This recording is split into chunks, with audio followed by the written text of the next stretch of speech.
So back to the road to 2024. The all-important Iowa caucuses, they are just a few weeks away, January 15th, and a new Emerson College poll just coming out showing Donald Trump maintaining a wide lead with 50%. Nikki Haley at 17, Florida Governor Ron DeSantis at 15 in a very close race there for second.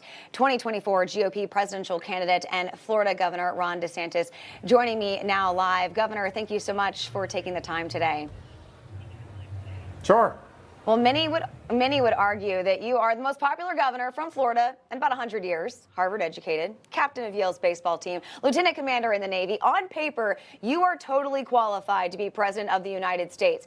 But why isn't that translating to likability with voters?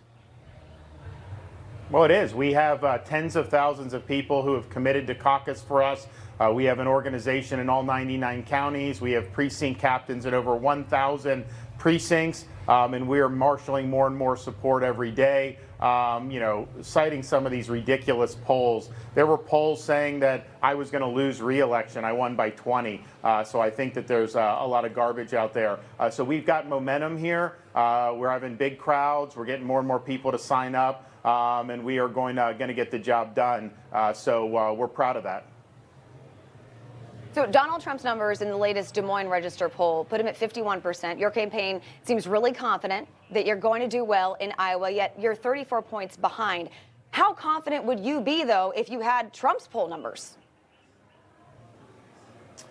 Well, look, I mean, what we're doing is trying to win a caucus, and that's different than these polls. These polls haven't predicted the caucus results in the past because it's a different beast. You're talking about getting people who are going to be at a caucus site for 3 hours. You're talking about people that will speak on your behalf.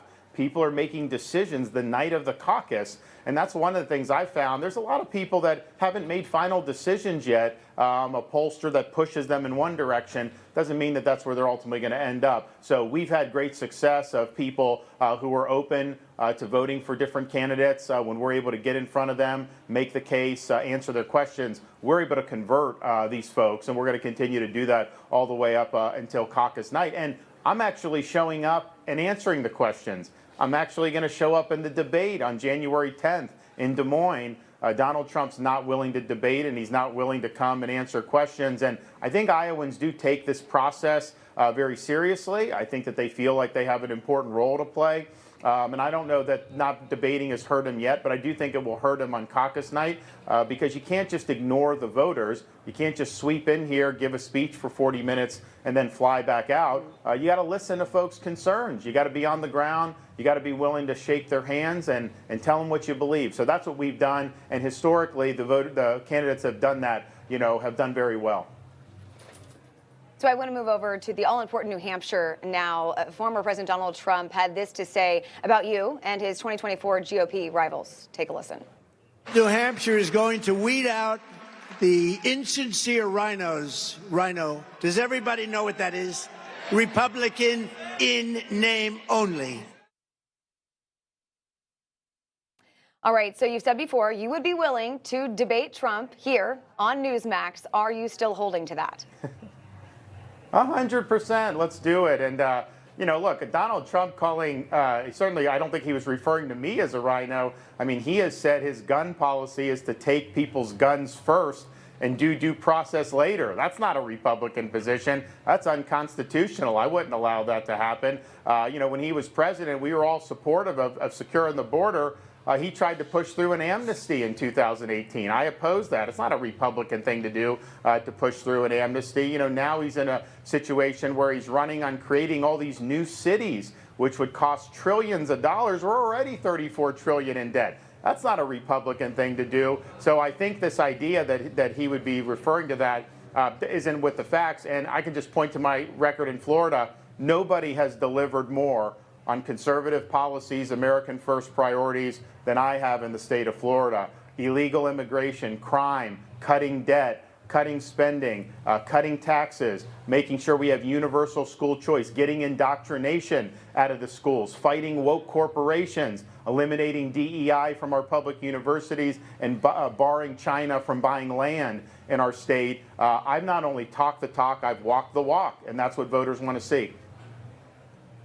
Governor, we do have to go, but I want to ask you real quick. You and New Hampshire Governor Chris Sununu go way back. You've been longtime friends. How did you feel when he endorsed Nikki Haley?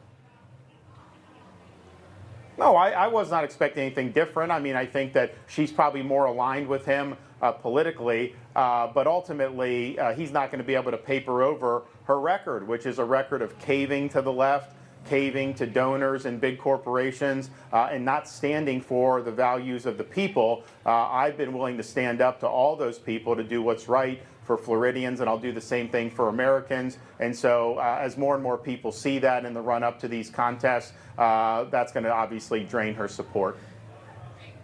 And real quick, fellow GOP 2024 presidential candidate Vivek Ramaswamy saying he will remove himself from the Colorado ballot unless Trump's eligibility is restored. Would you do the same?